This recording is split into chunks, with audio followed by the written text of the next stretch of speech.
Hi everyone, please welcome with me Adrienne Jansen from New Zealand. Adrienne is a creative writing teacher, tutor, editor, and writer of fiction, non-fiction, and poetry. She also has been a writer for the famous Te Papa Museum in Wellington for over 10 years. A big part of her work was also teaching English to non-native English speaker, and she worked closely with immigrants throughout her life. Hello, Adrienne. Welcome to the podcast. Thank you. Thank you. It's really an honor that I'm able to talk to you because your life is really interesting.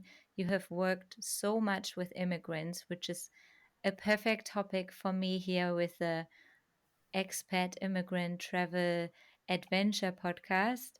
And Mhm. I'm just feeling very grateful that you took the time and that you responded to me as well.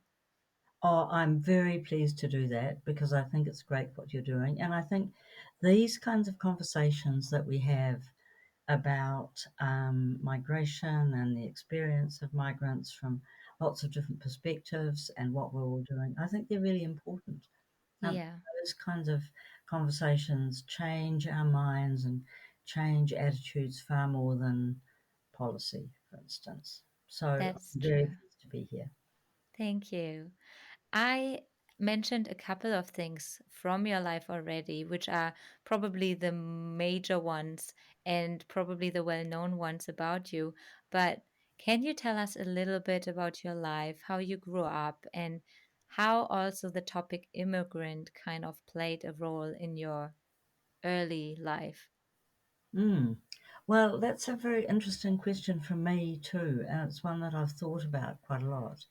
Um, I grew up in Wellington with parents who were liberal and had wide interests and invited a lot of different people to our house. And so we had a stream of people coming through our house from different groups within New Zealand, but also from other countries. And I think Yeah, I grew up thinking that that was the norm, although it wasn't the norm in New Zealand at that time. yeah, I think that that had quite a big effect on me. And in particular, there were people who came under what was called then the Colombo Plan, which is a government plan in New Zealand to bring people to New Zealand to study. And we yeah, had quite a lot of people come through our house who were here under the Colombo Plan. So I also knew that people came here to study as well as to live. And I think that combined with my parents' attitudes had a big effect on me. And then we went to Canada. I married and we went to Canada and lived there for a few years. And I had the opportunity to study multicultural education, which I hadn't done in New Zealand. yeah, And I found that very interesting. So it kind of consolidated something for me. And when we came back to New Zealand, after a spate of doing the kinds of jobs we all do, working in factories and various things for those times in our lives yeah, when we're trying to find our feet, um, I ended up working at Christchurch Polytechnic and teaching ESOL to people who were then refugees mainly from Chile, because that was the wave of wow, refugees coming to New Zealand then, and then Vietnamese, and then Cambodia, and then we came to Wellington, to Porirua, north of Wellington, which is a very multicultural right, city, and I became very involved with the project there. But I think all of that actually stemmed from my parents inviting a lot of different people to their house. yeah. I think that's Would where you it came from. Would you say that your parents were more open-minded than other people in New Zealand, like welcoming to all sorts of people from all sorts of walks of life? I think that's hard for me to answer because you think your own upbringing is the same as everybody's upbringing. Yeah. Um, but they had lived out of New Zealand for quite a time, and I think maybe they were very sort of wide open and liberal for that time, or in some ways and not in other ways. They were a mix, like we all are. Yeah, true. And can you remember if you had any kind of already friends from other countries when you were younger and kind of kept in contact with some of the immigrant children as well? I don't particularly remember that, although I went to Wellington East Girls College, which was always a very multicultural school. And Right. so when I think back, there were lots of girls there from other countries. Um, But I think the time when I actually really started to make good friendships with people who had come as migrants was when we came to Porirua, and I was involved with setting up what was then called the Porirua Language Project, which was a project for teaching English using volunteers to newcomers to New Zealand. And I was a newcomer to Porirua, and I had small children, and all these women came, and they were all newcomers, and they all had small children, and we Yeah. kind of boxed along together. Um, Yeah. we ran a lot of classes, and we always had a creche, and my kids went to that creche. And I think for a while my kids didn't even know that there were other children who spoke English because they were always among non-English speaking children. So a lot of those people became my close friends. Yeah. I can imagine that must have, yeah, felt like a little bit more like home since you kind of grew up with that environment already. And you seem really open. And would you think you have, well, it's hard to say how judgmental or how many prejudices there are about immigrants, but we all know there are still quite a lot of people who have certain, like, they are afraid or they can mainly see the differences and not the similarities. I think everybody has prejudices, Yeah, and everybody falls into traps of racial stereotypes, yeah, and we catch ourselves thinking certain things. I mean, I think, well, I guess I can't say everybody, but the vast majority of us, have biases and little things that we catch ourselves out on. yeah, So I think there's a whole lot of people like me who have lived quite a life among a mix of people, and absolutely that's changed me. It's shaped me a lot. yeah, Um, but I think there are a lot of people like me. yeah. Thanks for that. And as an author, and that's just one of your many talents, I guess, you also were the editor of the book More of Us, which I have even here. Hmm. That's also how I found you and how I started contacting you. And this is a collection of poems written by immigrants. And is that kind of a result of the creative writing course you were participating and you were part of? Um, I think I might backtrack a bit and talk Yeah. about a few other things that have led up to that book, Oh, yes, please. because I've always sort of written, and I always think of it as sort of like running it as the footpath, running along the main part of my life. Yeah. But I've been very lucky that I've had a lot of opportunities, and a lot of that has been driven by the experiences I've had, um, cross cultural experiences, and from a, a long time ago, I think I've been really interested in the way that people tell their own stories, and Yeah. that there's a place for the writer to enable the person with the story to tell it. And I think a lot of my writing's been like that.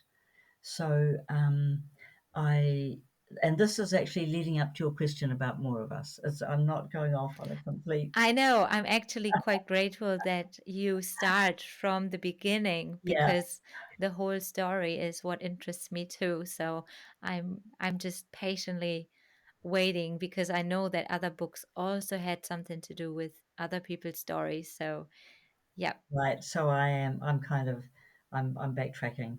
So there was definitely a kind of pattern of the way things happened, that I did a book with a young Cambodian woman called Borany's story, which was the story of her as a Cambodian refugee coming to New Zealand.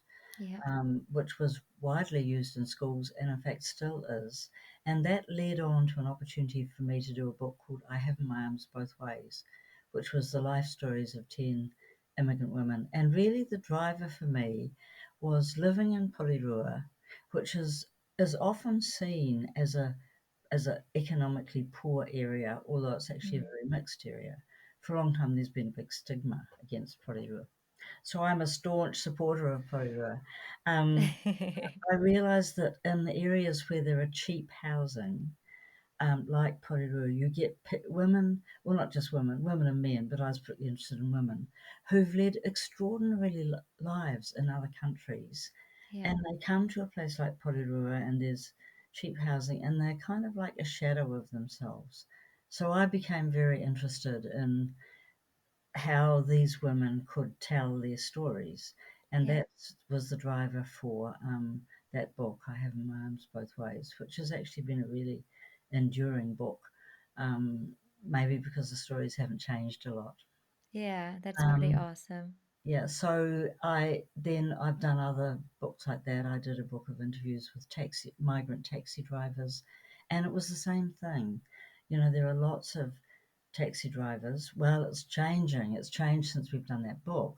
Yeah. You know, Uber has become the big player in the marketplace, but there have always been a lot of taxi drivers or Uber drivers who are migrants, Yeah. and a lot of them are very well educated and just haven't been able to get a job here. And Yeah. so that was the driver for me to. I did that with someone else to collect some of these stories of people who were now driving a taxi, but in a past life had been somebody else completely different. So there's been a kind of a train of connected events, I guess. Um, and I do feel like I've been really lucky to have those opportunities.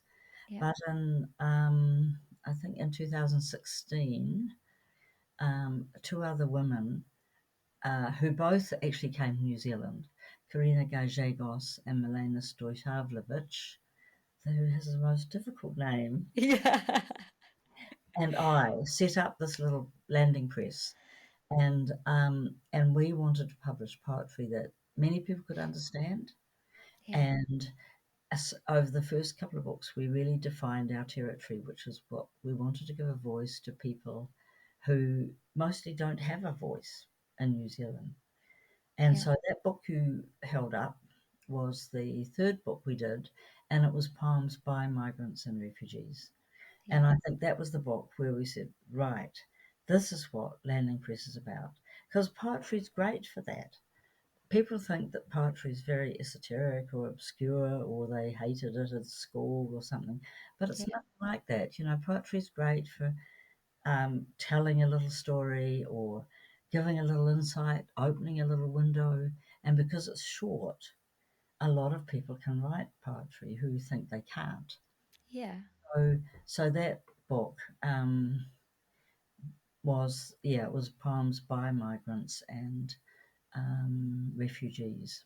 And the other thing about that book was that we asked for submissions in the way that publishers do when they're going to produce a collection. And then we realized that there were a whole lot of voices we didn't have, and they were people who didn't speak English all that well, people Yeah. who just come here, high school students. And so we actually ran a lot of workshops uh, Yeah.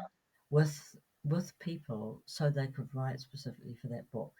And that was the other major thing for Landing Press that we realised we were going to create a lot of the work ourselves.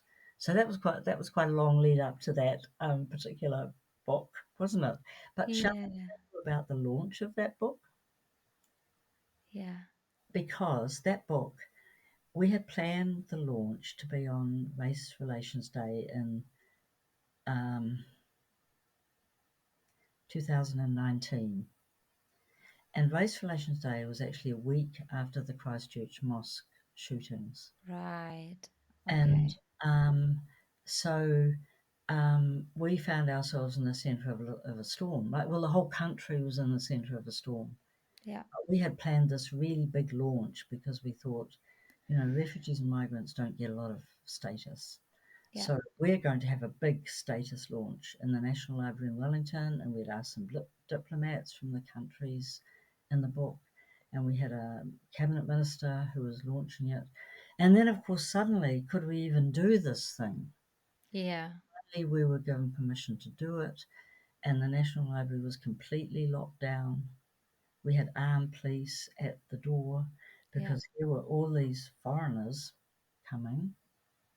Um, and we had about 200 people come, and um, it was like this little book that we were launching was it was who we thought we were, Yeah. and maybe we weren't that, but maybe this is who we wanted to be.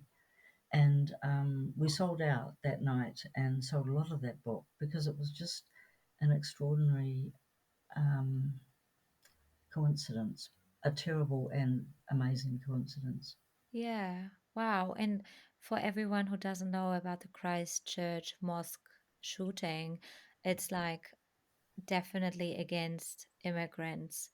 So the connection to it and just the importance of your little book as well, and just importance of the whole topic is so immense. And the timing, of course, as you said, one could argue if it was a good timing or not, but it seemed to be a good timing because it was such a positive note on immigrants and how to see them and how to connect with them as a country. And it's Yes. also amazing how you really talk about giving immigrants a voice because, especially for me, I'm an immigrant myself, knowing that there is so much more behind leaving a country.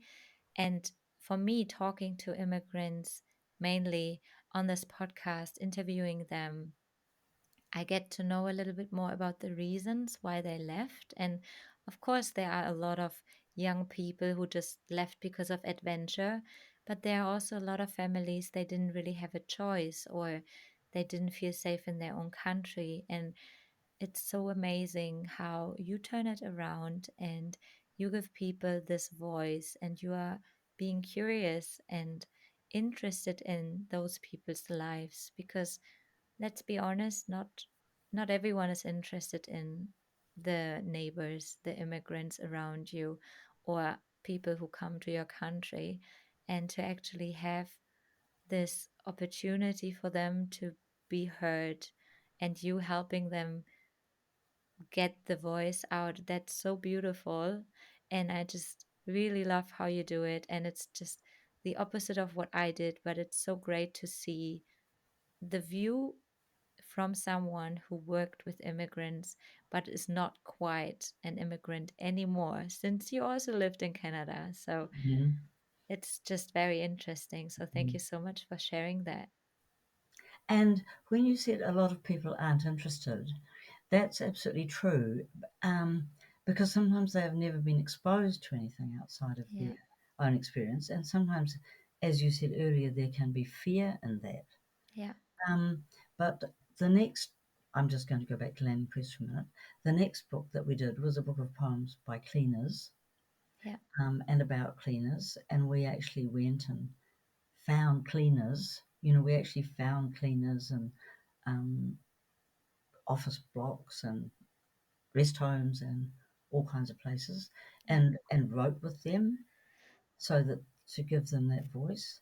And it's interesting that when we've done readings from that book, the poems that people are really interested in are those poems, and they're often quite. I mean, I could use the word naive, except they're not naive because they come out of a very particular experience, but they absolutely offer something that most people don't get. You know, like yeah, what it was like to be a cleaner during the lockdown, during the COVID pandemic lockdown. yeah, Um, we never, we always said things like, "Oh, we're so grateful for the essential workers" and so on, but we never really knew what it was like for them. And mm. so, when people get the opportunity, they can be really interested. And then back to that's the great thing about a poem that it's short. So Yeah. so it's not going to turn people off too much. That's true. Yeah. Mm, But um, I had one thought I wanted to talk about. Sometimes it's just there and then it's gone. Yeah. But as you mentioned before, for example, with a taxi driver or with other people in different jobs, they were highly educated people in their own country, working in high positions, sometimes even. And then they come to a country where it's not as easy for them to find a job. So they start working in jobs which are, in quotation marks, lower for some Mm, people. And it's so easy for other people to look down on them and to think you are uneducated or you are less or whatever. But actually, they do their best to survive in a country which is not their own. And sometimes they just never got a job in their field and they are really smart, but you can't tell without actually talking to them, getting to know them, mm, asking them questions. If we actually are opening up ourselves to people who are, in other people's eyes, maybe less than, we will get to know them and we will realize, okay, some of them are actually even smarter than most people, had a really good career. So that's the part which I also find super interesting, that you specifically pick the people who have interesting jobs like driving taxis or a cleaner, where you never really know what's behind that surface as well. mm. But and then that with even within that, there's such a range of even within, say, being a cleaner, Yeah, there's all of the range between the woman who comes from the Cook Islands and that's what she wants to do, and that's what she does to basically get her children educated, yeah, and the person who comes as a from some other country and is highly educated and can't get a job here and then becomes a cleaner. yeah, Um, but that thing of finding out who people really are, I'm just going to tell you an interesting little thing that happened, but this was quite a long time ago. I was teaching a night class for, it was for people who were fluent, quite fluent in English, and it was particularly for being able to talk about news and current affairs in New Zealand, yeah, because a lot of people feel excluded from those kinds of conversations because they don't have the words or the background. So every night, every week, we would. This was quite a long time ago when most people watched the news on TV. Would watch a news item on TV and then would talk about it. And as part of that, we went to Parliament, and there was a whole group of men in that class who were Lao, who had all been in positions of real responsibility in the Lao government. yeah, One of them was a close friend of the king, and they're all really knowledgeable about a lot of politics, but never yeah. had the opportunity. And just by good fortune and some connections, one night we went to Parliament and we met the Minister of Foreign Affairs, and we met in his office. And these men sat and they just talked with him as equals. Wow. And they were all working in factories around Porirua. And here they were talking about politics and talking about what should be happening in Southeast Asia with this man who was the Minister of Foreign Affairs, and they were all on equal terms. And I thought, you just have to give people the opportunity. Yeah, Um, you have to give them the opportunity to be the people, not to show who they are, but to be the people that they are. yeah, And I that's think really it amazing. has to do with, you know, I mean, we don't have to go to Parliament to do that. We can just Yeah. one-to-one conversations and be really interested in what people do. Yeah, and just being open to actually, yeah, meet them really. So Mm, that's what I also loved about my jobs. I usually also communicate with the cleaner, with the people who take the rubbish, with just whoever is around me. And sometimes I have the most amazing conversations and just seeing them as a person rather than as their occupation as well. It's like really, really cool. And your story is just really wow. I mean, you meet definitely a completely different set of people especially with your job, with your skills, with your what you have achieved in your life. So you are really a person who can bring people together, and that's just really impressive as well. Well, I do that in some ways, but not in other ways, and lots of people do that in different ways. Yeah, I mean, I think what I've been able to contribute is particularly through writing and also through teaching. And I actually do love meeting people. I love spending time with people. yeah, Um, but whereas I do that, other people do incredibly practical things. The last book, the last Landing Press book we did was on housing, yeah, and I spent a lot of time with the Wellington City Mission, which is a really wonderful social agency that works a lot with homeless people and people in transitional housing. And so there's a whole other group of people there, and that's what they're doing. yeah, So I guess if we each do our own bit in some way, maybe I like to think that it matters. I mean, sometimes you feel like there's a kind of overwhelming wave of not so good things coming at us. yeah, But, yeah. um, but I guess I'm an optimist, and I do believe that we can all do some little thing, and we can all believe that we can make some small change. And I hope that doesn't sound trite and Pollyanna-ish, but I actually do believe that. Yeah, no, it sounds wonderful, and I believe that too, and I think we all have something really special to give in completely different ways. I hope to believe that I give somehow in my own way as well, and try to be of service and try to be kind. And there are a lot of people who are amazing. I meet so many people here as well. Of course, also a lot of immigrants, lots of people from different countries, but everyone from New Zealand was so welcoming and open. And of course, no one is perfect, but I never felt like they would make a difference, like in how they see me as a person. Even when it came to career, I felt in New Zealand it was easier for me to show my skills and then be put in a position based on what I was doing, based on what I was good at and what they could see that I can do, rather than like back home. It's harder when you, for example, don't have the qualification, you don't have the degree, then you won't necessarily get certain jobs.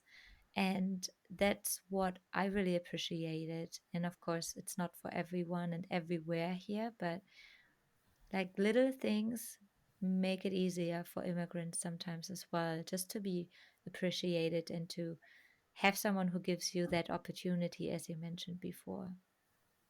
Well, that's really nice to hear because I don't think all New Zealanders are particularly welcoming. In fact, I can, I can be quite hard on New Zealand, actually. I think we're a really big mix of all sorts. Well, Yeah, I guess like every country. Um, and so I suppose one of the things that's always been interesting to me is to hear what people's experience is really like when they come here. Because, and you know this yourself, when people change countries, I think there are gains and losses. yeah, But for a start, the losses are huge and the gains aren't very great. Last week, I was talking to a woman who's just come here from Fiji with her family. yeah, And so she's left behind all her friends. She's left behind her job. She doesn't yet have a job. She doesn't have friends here. It's like the losses are a mountain on one side, because she's come here because of her husband's job. And yeah, the gains must feel extremely small. And also, she's come to Wellington and it's been incredibly windy in Wellington. So she probably yeah. thinks even the weather's against me. Um, Why? and then slowly, you make more gains and the losses become less. I don't know if that's how you see it, but I've felt that often. Um, and so I suppose part of what we can do now, am I going down the street right road or not? I was going to say one of the things we can do is help make the losses less. Yeah, um, because I think that's unavoidable, that situation of, a lot of, and that's not true for everybody. I mean, there are people who come to New Zealand and love being here from the moment they arrive, and they, Yeah. make a lifelong friend when they get off the plane and all those things. But there are people like this woman from Fiji who's going to, I think, find it pretty hard going for the next year, probably. Yeah. Yeah. So I hope to Absolutely. meet some kind New Zealanders. Yeah. And I will probably come back to that because just so many thoughts about it. So, what I want to say about it is I I feel what you said because for me I was a little bit of a mix of both. I came here, I already made a friend when I was in the airplane and Well, there we go. but I have to say I needed that because I don't like being alone for long and I like having people around. And so I was seeing people and I was going and making an effort to getting to know them early on. But I was also mainly coming for adventure and then happened to stay. But you are right. In the beginning, it was all great for me because it was exciting. I met new people, I traveled around. But then I started my job, I met other people, and then step by step, all these people from the beginning, and they were also traveling, they went back to their own country, they went back home. And so most of the people I made friends with in the beginning, they just left. And Mm, so I had less people here in Hamilton.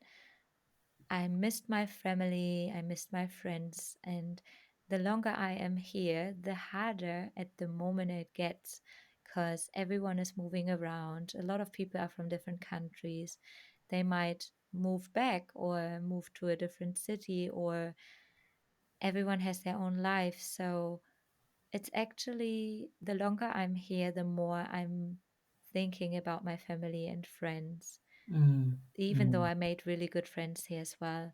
But I can mm, only imagine for someone who comes because of a reason like the husband's work, they come, they probably didn't necessarily want to leave their home, but they kind of had to. There is mm, not much to be excited about really in the beginning. So, as you said, mm.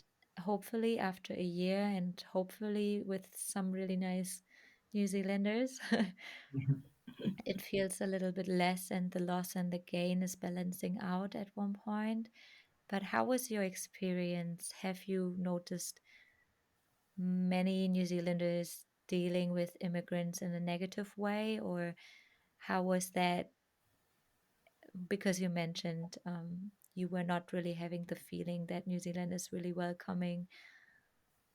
Oh, I just think New Zealand, I probably didn't mean to say it quite like that. I don't think New Zealanders are universally Yeah, all welcoming. yeah. I think there's a range. In fact, I was in a supermarket a while ago, and there was a couple there from probably from Syria or somewhere like that. And they were looking at the meat and they were talking together in Arabic. And a man came along and said, "Speak English." Hmm. Well, that's pretty in your face, actually. Yeah. Um, and actually, I've had quite a lot of experiences of, particularly when I was involved with the language project, of people encountering quite overt racism. But and we know that that happens. We know that that Yeah. and that it happens everywhere. So I don't want to dwell on that. I don't want to diss my own country. But I think, where am I going to with this? You think people can do better? People can do better. We can all always do better. And in fact, I think at the present, and this is, we see this in Europe and we absolutely see it in the States, there's a rise of anti migrant feeling and Mm, anti migrant policies. And I think we have to absolutely be on our guard here to make sure that that doesn't happen. yeah, And I think there's a real possibility that it can happen, partly because, we have a lot more migrants here now than we had before. And so that shifts the balance. Yeah. I remember once my father using a great example. He always worked for a long time in industrial relations, and he said if you have 100 people in a room and one person, say, comes in who is whatever, Indian maybe, no one bothers. If you have 10 Indians come in, people just start to pay attention. If you have 50 Indians come in, then people might start to feel threatened. Hmm. And when you have 80, then they might say, well, what's happening here? Yeah. And so we're in the situation where we've got a lot more migrants. So visibly, we've got a lot more migrants. Um, and I mean, I think we need migrants, and I think they've absolutely shaped New Zealand. They've Yeah. made us what we are.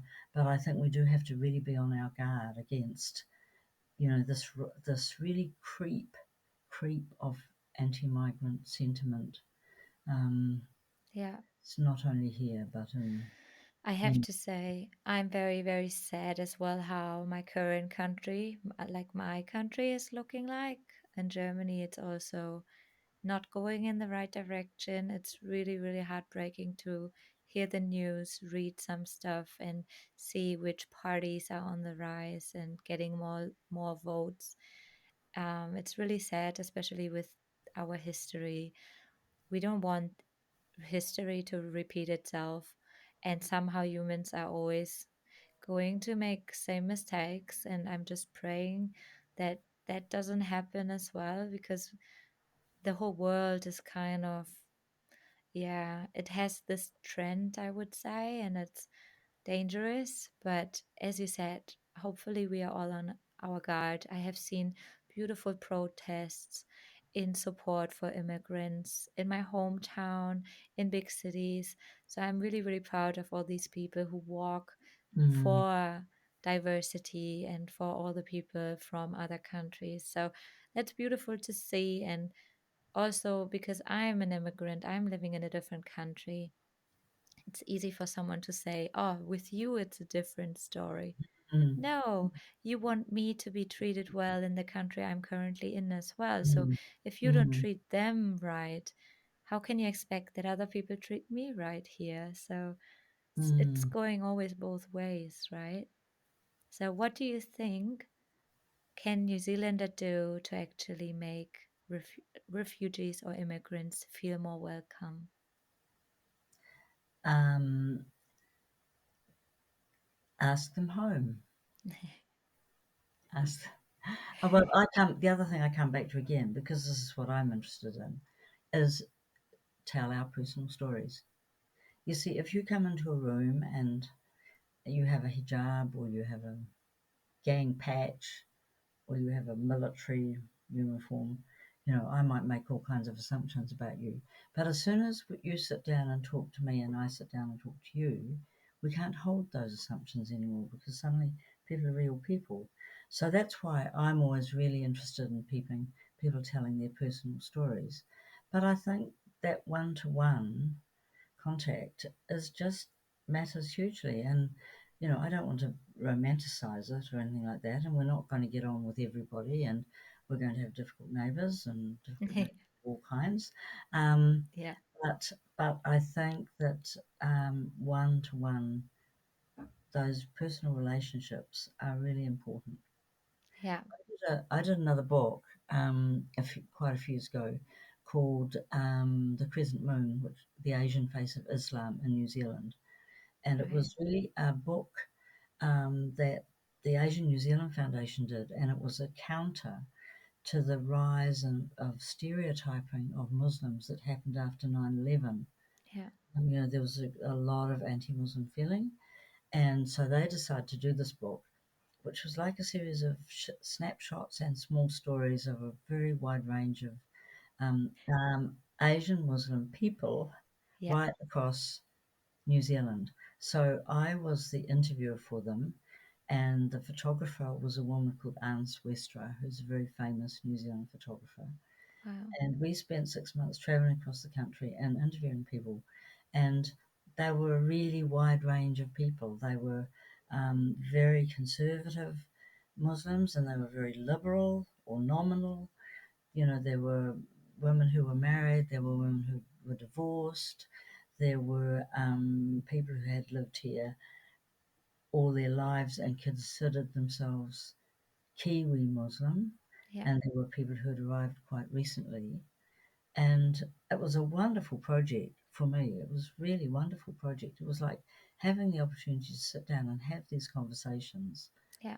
with all these people. And I made sure they were conversations too, because in some cases they didn't get a lot of opportunity to talk to New Zealanders about things. Yeah.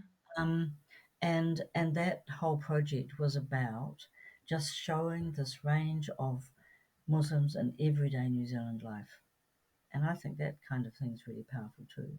Yeah. That's awesome. I really love that. And Yeah. Well, I was just incredibly lucky to do it actually. yeah. And an interesting thing about that kind of project when you're a writer is you always have this discussion about who should be doing it. You know, should it be a person from within the group or a person from outside of the group, so that you have that outsider role. And Yeah. I was very aware of that. And Asia New Zealand weren't bothered, but I was. And so, with every person that I met, I actually said to them, "Do you think I should be doing this job?" It was kind of a bit um, hypocritical because there I was doing the job, Yeah. but the interesting thing was that the overwhelming response was, "We are absolutely delighted that someone is doing it." Yeah. And they also said, you know, in that one group, there are about 40 different ethnicities, many Yeah. different languages.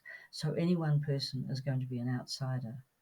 Um, but, you know, times have changed. I'm sure that I would not be the writer for that kind of project now. And, you know, I think we're always in transition and we're always moving on to new things. Yeah. So I totally appreciate that.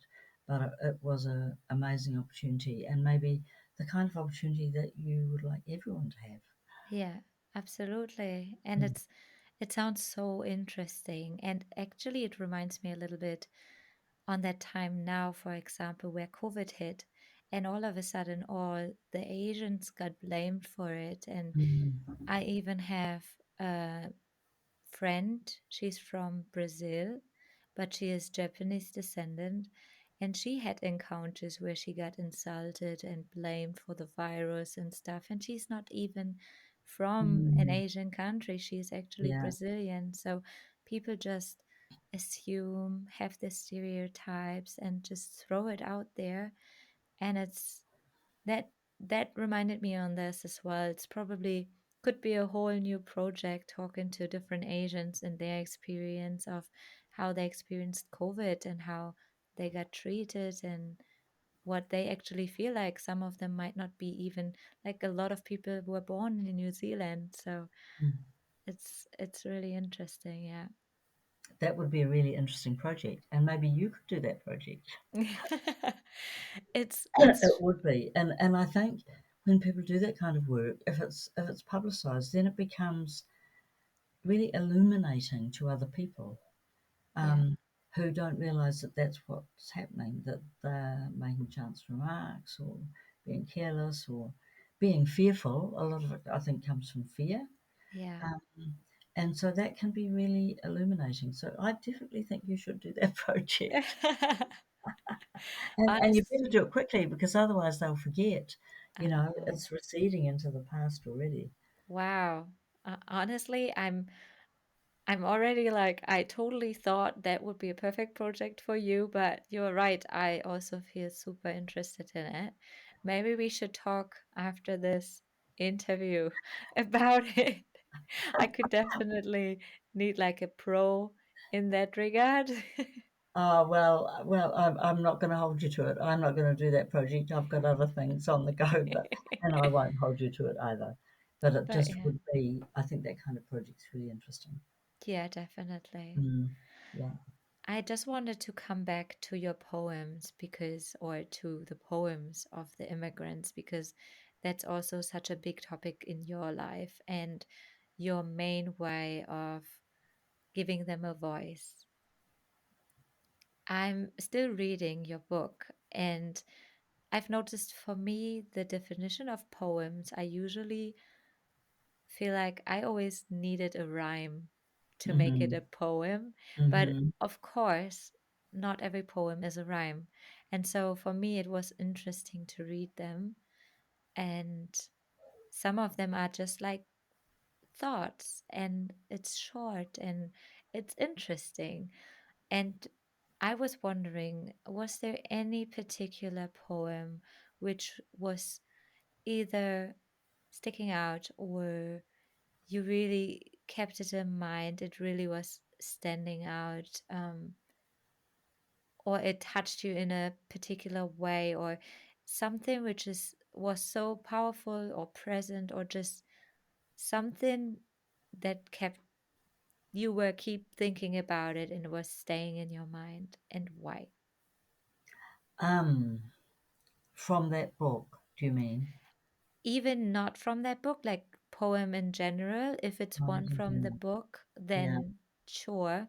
And if you say there was no particular which was like so outstanding that I remember it for the rest of Mm. my life, but if there was, then that would be very interesting. Well, there's a very tiny poem that isn't in that book that I can't remember now where I read it, Yeah, which goes, and it was written by a person who went, and I'm not even sure if they were in New Zealand or not, but came yeah. to a country, um, and it goes, I walked and walked and walked and saw no face I knew.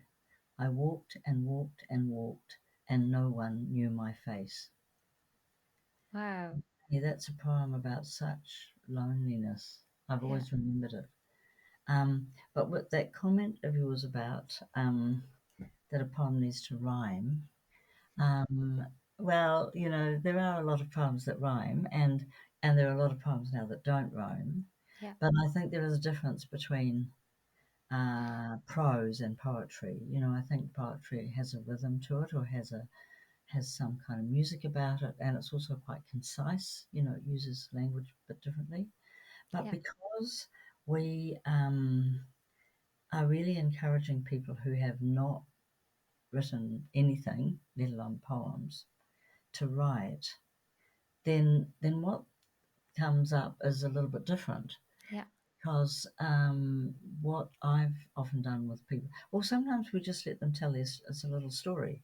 yeah, It's just a little story because that's what fits their voice best. But often, what I will do with someone is I'll suppose they're well, I suppose they're a cleaner. I'll just use that for a minute. yeah, Then we just sit down and they just talk to me, and I just write down verbatim, word by word, exactly what they say as quickly as I can. yeah, And they just talk, and I write. And then after that, we talk about what a poem is, um, and those things, that has some rhythm to it. And a lot of people can hear that. yeah, People who are attuned to language can hear that sort of rhythm or music. And we talk about how it doesn't have more words than it needs, and that often comes from the way that you break things up into lines. yeah, There's a huge amount in how you break things up into lines. So then we take their words and we play around with them. yeah, We never change the words. We never, substitute any. We keep their words, but play around with them, and they can see that what emerges is something that's much more in a poem form, but yeah, is exactly their voice. Um, and I think that's one of the ways we've been able to get poems from people who've never written before, and yeah, they're really proud of it because it is their poem. I've nudged them along and said, "Well, look, you might want to do this or do this," but but they've written it, and then they come to see it in a book, and in a nice book, not just some little, yeah, photocopied little stapled thing, but in a really nice, professionally produced book, and it's huge. It's yeah. huge for them. That's very cool. Yeah, definitely. And also, I'm pretty But sure. yeah, but it doesn't. That means a lot of them don't fit. Oh, there are always some rhyming poems in the books that we do because we think there's a generation of people who love rhyming poems, and there's a generation of people who write rhyming poems, Yeah, and all sorts of people who still do, but the majority don't. And I actually think it's really hard to write a good rhyming poem. it's harder to write a good rhyming poem than a good not rhyming poem. Yeah. I have to say, I used to love writing poems and I loved the rhyme. And I started then writing it into more song type of things. And I don't know, I also wrote poems for my family as a gift, and I would read it out loud on like family celebrations. Some were quite nice, some were a little bit sarcastic, or like some more like in a yeah, so that was my way of expression as well, and I really enjoyed it. So that's why I was also interested in it, and I was quite grateful for my friend who gave me the book. Mm-hmm. And Mm-hmm. yeah, it's just it just comes together so nicely. Mm. Well, in the newest book that we're just working on now, which is about generations, we actually have little poems from 4 year olds. We Cute. have poems from, 10-year olds. Yeah, We have poems from 80-year olds. We have poems right across the board. But some of the cutest poems are from the 4 year olds. I bet. And Mm, I'm sure everyone is very grateful that they have this space and the place to do those things with you. Like the fact that you were offering those courses and those workshops, that's just really amazing. So I'm pretty sure they are all very grateful that they had the opportunity to do that. I think people are. Actually, I think when you give people the opportunity to write, um, they often are very grateful because they can do something that they haven't done before. For this workshop, we've run, actually, we've run 11 workshops around the country because we're trying something a bit different, with all kinds of groups of people and using different people to run them. But I ran a workshop for Arabic speaking women and a workshop where these little poems from kids came on Yeah. Grandparents' Day for grandparents and their grandchildren. And we also ran a workshop for climate change activists. Um, Right. and in all of those workshops, there were people who had written before, absolutely people who had written before, who could write well, and people who hadn't written anything. Yeah. But it's like you give them the opportunity and you give them the freedom to do it and some confidence to do it, and they grab it with both hands Yeah. because it's short. They can do it then and there, and then you say, "Don't go away with those poems. Give them to me," and you make sure that they don't disappear, Yeah. like like photos on a camera that just disappear. Yeah, that's true. And Mm. that's amazing. Like, as you said, having a collection of all of it in a really nice book is just, it's out there and you can't get rid of it anymore. It's just there, and that's really nice. Yeah, and in this digital age, um, people still really like to have a book, Oh, a yeah. physical book. It really matters a lot. It matters a lot more than being able to read it as an ebook or whatever else. There's something about Yeah. the physical book.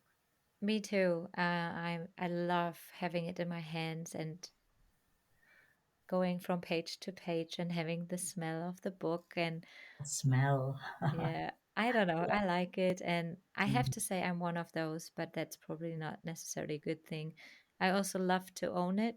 I I love buying it and not just go to a library and borrow it or read it there. I love having it at home and being able mm, to read it again if I want. And yeah, that's really mm, nice.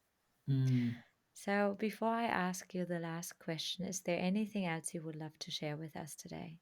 Um, I don't think so. I'm just having a wee look at some questions here about. I mean, there's lots of things to talk about, and for me, probably some of the most interesting things are personal Yeah. experiences with people. I mean, I could talk for hours about experiences with people, but I'm not going to because that would just be to rabbit on and on. So I think you should just ask your last question. Okay. So, first of all, I'm very, very grateful for your time. You're very generous. So, last question would be, if there would be a law you could bring up, you could say, okay, this is the law I want to be implemented in regards to immigrants, however that might look like, what would it be? What would you try to implement as a law? Oh my goodness. Could you think of an easier question? Sorry, I know it's a hard one. It's very timely given that we have a new government who is Yeah. making very major changes that um, people have different views on. Oh, yeah. Um, what would what law would there be? Um, oh, I might think of something completely different tomorrow. But the first thing that came into my head is that it's so important for people to learn English, to have the opportunity to learn English, Yeah. um, and and not just for 6 weeks or something ridiculous. Yeah. That I think, but I don't know if that's something you can legislate for. But I think for people to have the opportunity to learn English for a long period of time for free Yeah. is would be really important. Yeah. Um, Something else that I think you can't legislate for, so I'm kind of avoiding the question, is so many times I've thought that what people really need when they came here, a lot of people, is they need kind of like a mentor. They need someone who will stick with them, Yeah.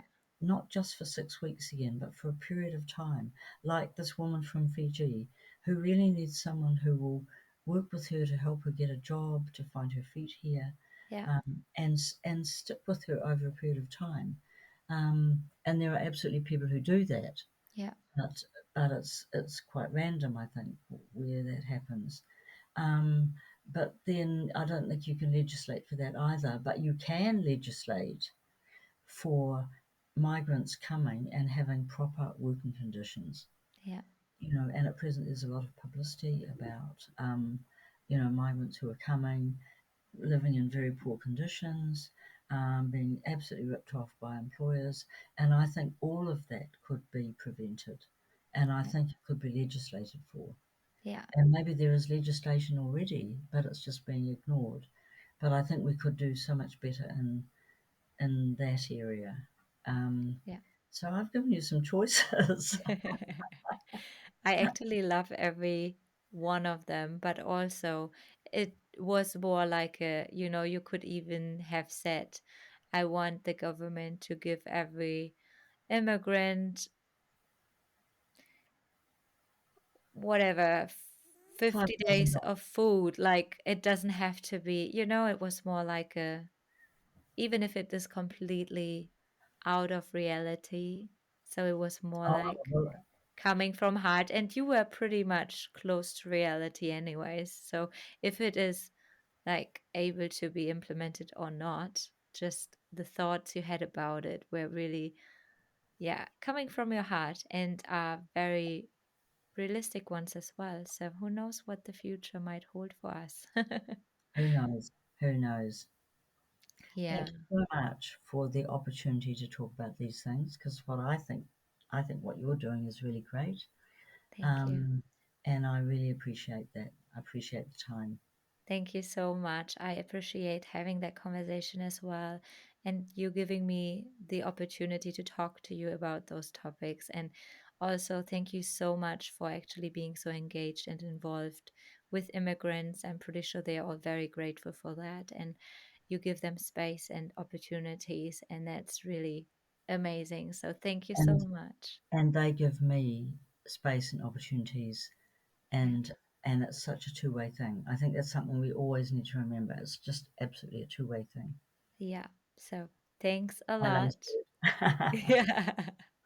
Thank you so much. Thank you. And I hope everyone who's listening enjoyed this conversation as well. And I hope I hear you next time. Bye. Bye.